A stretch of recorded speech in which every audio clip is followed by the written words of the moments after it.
যখন যেই ক্ষমতায় যাক তার এই সংবিধান খুবই প্রিয় হয়ে যায়। বিগত 15 বছর ধরে আওয়ামী লীগ সরকার ছিল, ওই সময় শেখ হাসিনা সহ তার ক্যাবিনেটে যারাই ছিল সবার এই সংবিধান খুবই প্রিয় ছিল। তারা সংবিধানের বাইরে যেতে চাইতেন না। ওই সময় বিরোধী যারা ছিল, খালেদা জিয়া সহ প্রায় সকল নেতাই এই সংবিধানকে ছুঁড়ে ফেলে দিতে চাইতেন। ক্ষমতা পরিবর্তন হয়েছে, এখন বিএনপি সরকার। বিএনপি সরকারের সবার এই সংবিধান খুবই প্রিয়। বিরোধী যারা আছে এখন, তারা এই সংবিধানকে পছন্দ করেন না। বিষয় হলো, সংবিধানের মূল কাজ তো ক্ষমতাকে নিয়ন্ত্রণ করা, ক্ষমতাকে একটি নিয়ন্ত্রণের মধ্যে রাখা, সীমার মধ্যে রাখা।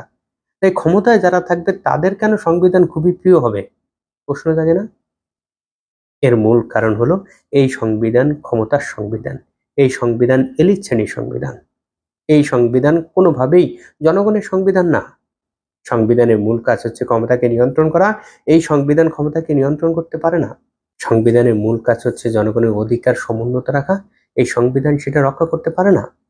সংবিধানের মূল কাজ হচ্ছে ক্ষমতাশালীরা যাতে অত্যাচারী না হয়ে যায়, ফ্যাসিস্ট না হয়ে যায়, সেটা নিশ্চিত করা। এই সংবিধান ক্ষমতাশালীদের ফ্যাসিস্ট হওয়া থেকে বাধা দিতে পারে না।